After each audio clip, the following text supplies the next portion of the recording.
വളരെ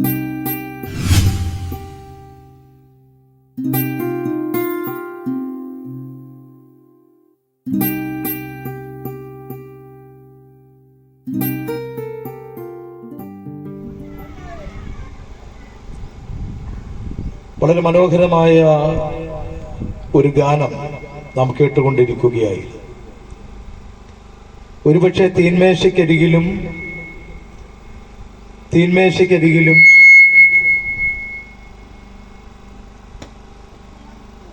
ഭക്ഷണശേഷ വിശ്രമവേളയിലുമൊക്കെ ആണ് ആളുകൾ ഞങ്ങളെ ശ്രദ്ധിക്കുന്നതെന്ന ബോധ്യമുണ്ട്. അവധി ദിവസമാണ്. കുഞ്ഞുങ്ങൾ ഇവിടെ പന്ത് കളിക്കുന്ന വളരെ സന്തോഷകരമായി തോന്നുന്നു.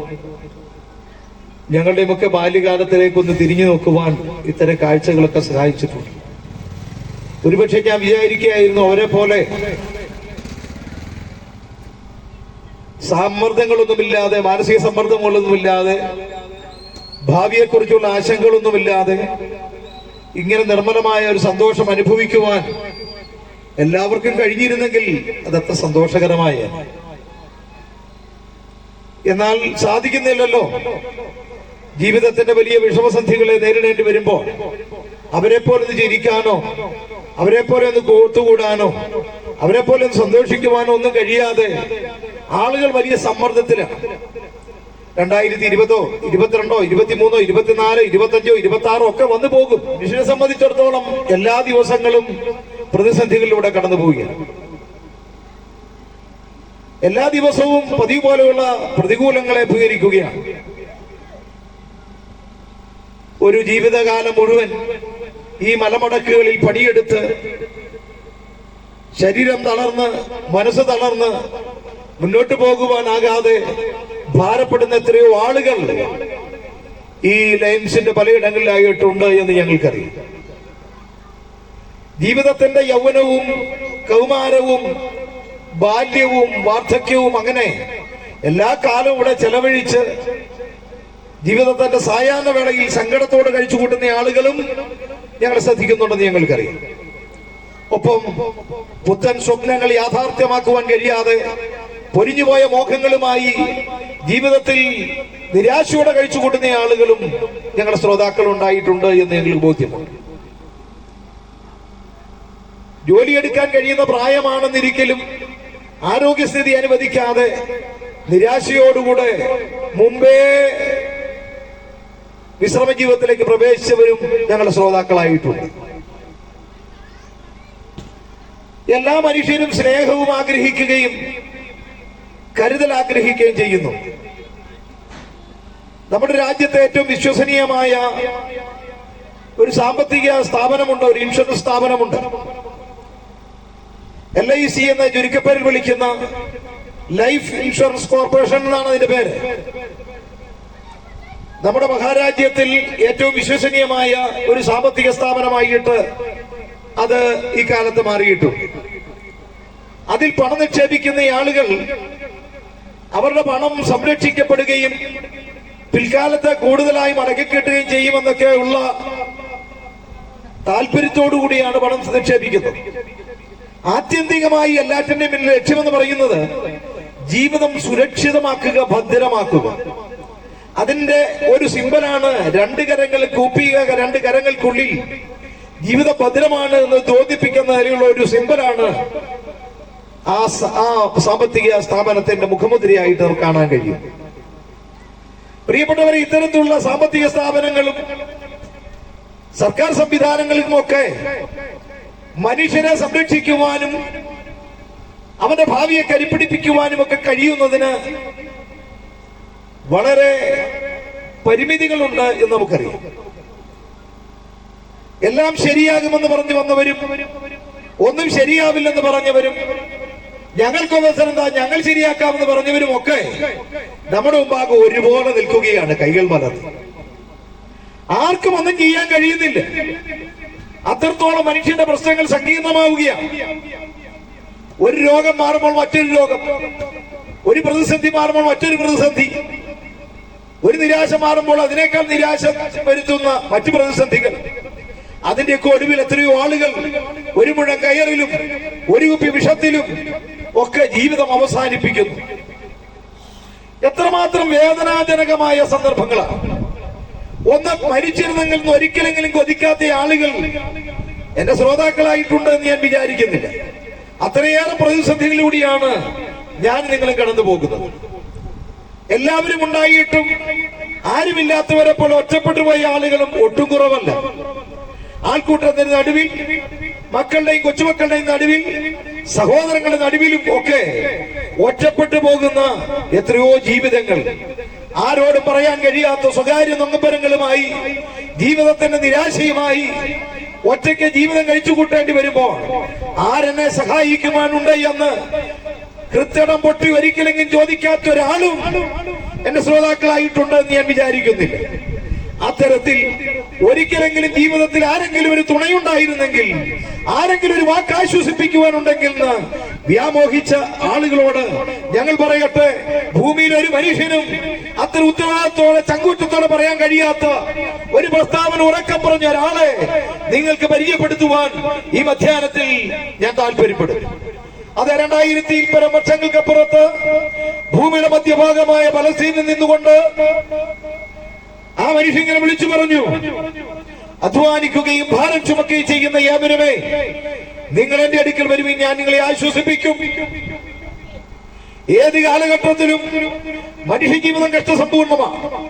പണമുള്ള ആളുകളും പണമില്ലാത്ത ആളുകളും എല്ലാം ഒരുപോലെ പ്രതിസന്ധി നേരിടുന്നു. ഒരുപക്ഷെ സാമ്പത്തികമായ പ്രതിസന്ധികൾ ധനാഢ്യന്മാർക്കായ ആളുകൾക്കില്ലെങ്കിൽ പോലും അവർ ആരോഗ്യപരമായ പ്രശ്നങ്ങൾ നേരിടുന്നു. സാധാരണക്കാരായ ആളുകൾ സാമ്പത്തികവും ആരോഗ്യപരവും വിദ്യാഭ്യാസപരവും എല്ലാ നിലയിലുള്ള അപജയങ്ങൾ നേരിടുന്നു. ശരിയായ ചികിത്സ ലഭിക്കാതെ, ശരിയായ വിദ്യാഭ്യാസം ലഭിക്കാതെ മോഹങ്ങൾ വീണുടയുന്ന മണ്ണിൽ ഈ പ്രസ്താവനയ്ക്ക് എത്രയോ വിസ്തൃതമായ താല്പര്യമുണ്ട് എന്നുള്ളത് ചിന്തിക്കണം. അതിന്റെ മാനങ്ങളത്ര വലുതാണെന്ന് ചിന്തിക്കണം. ഞങ്ങളുടെ ശ്രോതാക്കളായ ബഹുമാന്യരായ മാതാക്കളോട്, സഹോദരിമാരോട്, ഈ ഉച്ചവയിൽ അധ്വാനിച്ച് ഒരല്പം ആഹാരം കഴിച്ച് വീണ്ടും തൊഴിലിടങ്ങളിലേക്ക് പോകുവാൻ കാത്തിരിക്കുന്ന ഞങ്ങളുടെ ബഹുമാന്യ സഹോദരങ്ങളോട് ആവർത്തിച്ച് പറയട്ടെ, ലോകത്തിന്റെ നടുനായകത്വം വഹിക്കുവാൻ കെൽപ്പുള്ളവൻ, മനുഷ്യന്റെ പ്രശ്നങ്ങൾക്ക് പരിഹാരം വരുത്തുവാൻ കഴിയുന്നവനാണ് വിളിച്ചു പറഞ്ഞത്. അധ്വാനിക്കുകയും ഭാരം ചുമക്കുകയും ചെയ്യുന്ന യാവരുമേ, നിങ്ങൾ എന്റെ അടുക്കൽ വരിക, ഞാൻ നിങ്ങളെ ആശ്വസിപ്പിക്കും. ആയിരക്കണക്കിന് അല്ല, ലക്ഷക്കണക്കിനല്ല, കോടിക്കണക്കിന് ആളുകൾ ഈ കഴിഞ്ഞ 20 നൂറ്റാണ്ടുകളിൽ ഈ ആവേശകരമായ ശബ്ദം കേട്ട് ഓടിയെടുത്തു. അവന്റെ അടുക്കൽ ആരും വന്നവരാരും പിന്നീട് വിഷക്കുപ്പി നിറഞ്ഞില്ല. അവന്റെ അടുക്കൽ വന്നവരാരും ഒരു മുഴം കയറിന് വേണ്ടി പിന്തിരിഞ്ഞു പോയില്ല. അവന്റെ അടുക്കലേക്ക് ആരും വന്നവരാരും കൊലപാതകികളായില്ല. അവന്റെ അടുക്കൽ വന്നവരാരും സമാധാനത്തിനായി മദ്യത്തെയും മയക്കുമരുന്നിനെ ആശ്രയിച്ചില്ല.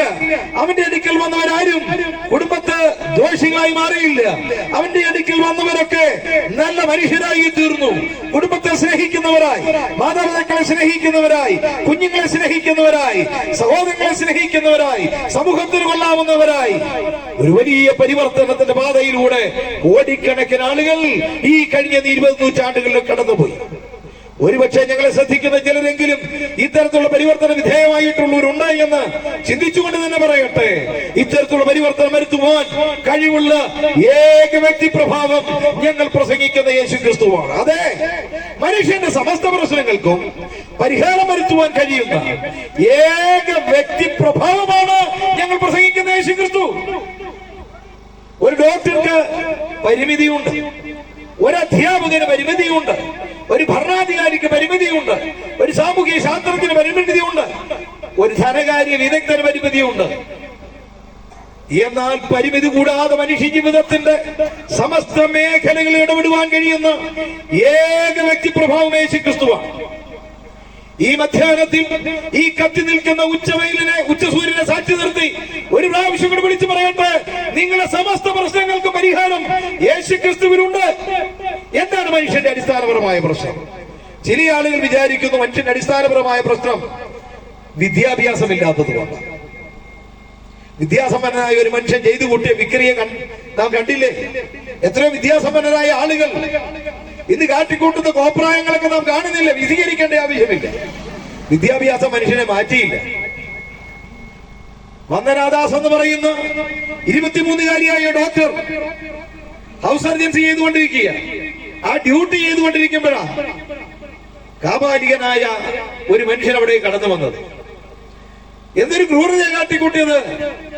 സ്വപ്നങ്ങൾക്ക് ചിറകുമുളയ്ക്കുന്ന സാധാരണക്കാരായ ധാരാളം ആളുകളുടെ ജീവിതത്തിന് ആശ്വാസവും തണലുമാകേണ്ടിയിരുന്ന ആ യുവ ഡോക്ടറെ ക്രൂരമായിട്ട് കൊലപ്പെടുത്തി.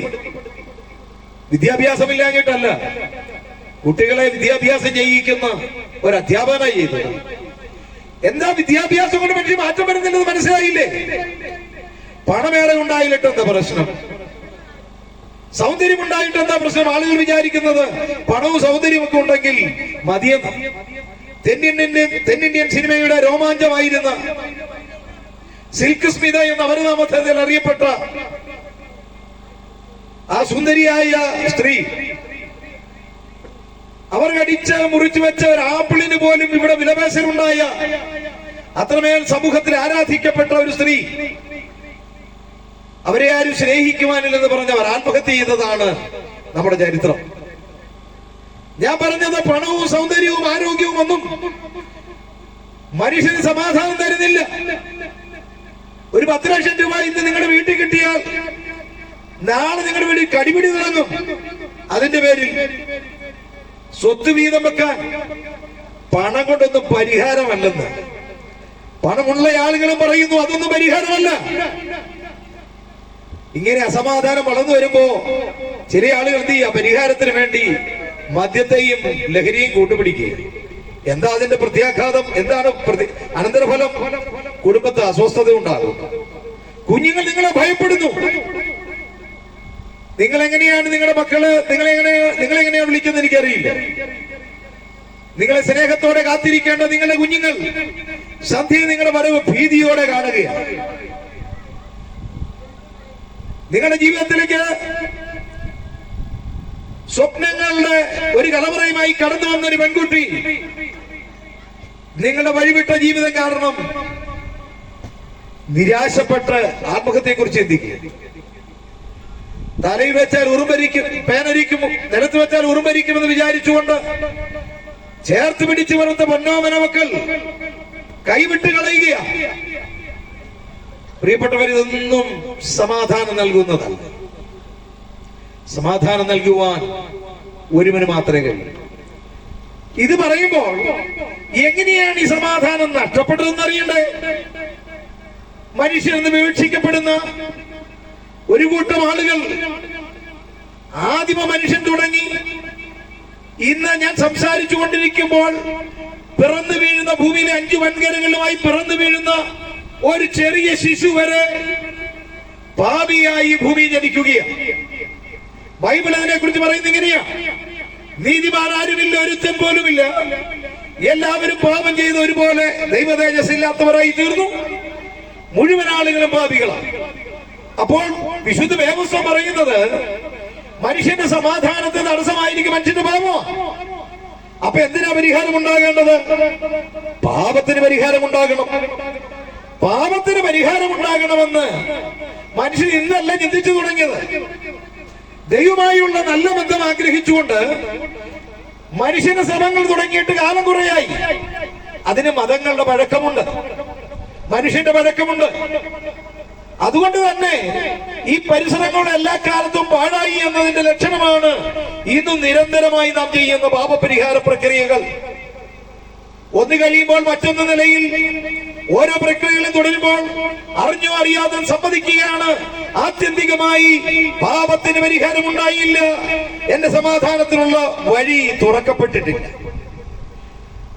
ഞങ്ങളുടെ വാത്സല്യ ശ്രോതാക്കളോട് പറയട്ടെ, പാപത്തിന്റെ പരിഹാരം നമുക്ക് വരുത്താൻ കഴിയില്ല. കാരണം നമ്മളല്ല പാപികളാണ്. ഒരു കുരുടന് വഴി കാണിക്കാൻ കഴിയില്ല. രണ്ടുപേരും ഒരുപോലെ കുഴിയിൽപ്പെടും. അതുകൊണ്ട് മനുഷ്യന് പാപം പരിഹരിക്കാൻ കഴിയാത്തത് കൊണ്ട് മനുഷ്യനെ സൃഷ്ടിച്ച ദൈവം മനുഷ്യനെ സ്നേഹിച്ചുകൊണ്ട് പാപത്തിന് പരിഹാരം വരുത്തി. അതാണ് കർത്താവായ യേശു ക്രിസ്തു ചെയ്തത്. യേശു ക്രിസ്തുവിന്റെ തിരുപ്പിറവി ആഘോഷിച്ച ദിവസങ്ങളിലേ ആയിട്ടുള്ളൂ. യേശു ക്രിസ്തു ചരിത്രപുരുഷനാ, കേട്ടോ. യേശു ക്രിസ്തു ഏതെങ്കിലും കഥകളിലെ കഥാപാത്രമല്ല, ഏതെങ്കിലും ഭാവനാസമ്പന്നനായ ഒരു മനുഷ്യന്റെ ഭാവനയെ ഉരുത്തിരിഞ്ഞ വ്യക്തിപ്രഭമല്ല യേശു ക്രിസ്തു. നമ്മുടെ ചുവരുകളിൽ തൂങ്ങുന്ന കലണ്ടർ പറയുന്നത് യേശുക്രിസ്തു മുമ്പും പിമ്പും എന്നാണ്. നമ്മുടെ കയ്യിലിരിക്കുന്ന വാച്ച് യേശുക്രിസ്തുവിന്റെ പുരുഷന്റെ തിരുപ്പിറവിക്കും ശേഷം ആധേയപ്പെടുത്തിക്കൊണ്ടാണ്, അവന്റെ ജനത്തെ ആധേയപ്പെടുത്തിക്കൊണ്ടാണ് നമ്മുടെ വാച്ചും ക്ലോക്കും പ്രവർത്തിക്കുന്നത്, കലണ്ടർ പ്രവർത്തിക്കുന്നത്. അതുകൊണ്ട് യേശുക്രിസ്തു എന്ന് പറയുന്നത് ഒരു കഥാപാത്രമല്ല, ചരിത്ര പുരുഷന്. ചരിത്രത്തെ ഇടത്തും വലത്തും നിർത്തിക്കൊണ്ട് യേശുക്രിസ്തു ഭൂമിയിലേക്ക് ഇറങ്ങി വന്ന് മനുഷ്യന്റെ പാപത്തിന് പരിഹാരം വരുത്തി. എങ്ങനെ? നമ്മളാരും വിചാരിക്കുന്ന ലാഘവമുള്ള ഒരു കാര്യമല്ല യേശുക്രിസ്തുവിന്റെ പാപപരിഹാര ബലി. നമുക്കറിയാം, ഒരു മനുഷ്യൻ കുറ്റവാളിയാണെങ്കിൽ മാത്രമേ വിശ്വസിക്കാൻ പാടുള്ളൂ. ഇന്ത്യൻ നീതിന്യായ വ്യവസ്ഥ അത് പ്രഖ്യാപിക്കുന്നുണ്ട്. 1000 കുറ്റവാളികൾ രക്ഷപ്പെട്ടാലും ഒരു നിരപരാധി പോലും ശിക്ഷിക്കപ്പെടരുത് എന്ന് അനുഗ്രഹീതമായ ഒരു നിയമ സംവിധാനം നിലനിൽക്കുന്ന ഒരു ലോകത്ത് നോക്കണം, ന്യായാധിപ കോടതികൾ, മതകോടതികളും സിവിൽ കോടതികളും മാറി മാറി വിസ്തരിച്ചിട്ടും അവനൊരു കുറ്റവും ചെയ്തിട്ടില്ല എന്ന് ന്യായാധിപൻ വിളിച്ചു പറഞ്ഞ യേശുക്രിസ്തു കാൽവരി ക്രൂശിൽ മരിക്കേണ്ടി വന്നു. എന്തിന്? സ്നേഹിത, അവന്റെ വാക്കുകൾ ശ്രദ്ധിച്ചാലും നിങ്ങൾ ആരനെ കുറിച്ചും പാപത്തെ കുറിച്ചും നീതിയെ കുറിച്ചും ന്യായവിധിയെ കുറിച്ചും ബോധ്യം വരുത്തുമെന്ന് പല ഉറക്കെ ചോദിച്ചിട്ടും ഒപ്പം നിന്നവരോ ചുറ്റും നിന്നവരോ ദൂരെ നിന്നവരോ ആർക്കും ഒരാക്ഷേപവും തെളിയിക്കുവാൻ കഴിയാതെ നീതിന്യായ കോടതികളുടെ മുമ്പാകെ വിസ്തരിച്ചിട്ടും ഒരു കുറ്റവും കാണാതെ കഴിയാതെ മാനവരാശിയുടെ മുമ്പാകെ നിഷ്കളങ്കനായി നിൽക്കുന്ന കർത്താവായ യേശുക്രിസ്തു ക്രൂശിൽ മരണം വരിച്ചു. യേശുക്രിസ്തുവിനെ കുറിച്ച് പറയും ശ്രദ്ധിച്ചാലും അവൻ ക്രൂശിൽ മരണം ആസ്വദിച്ചു എന്നാണ് വായിക്കുക.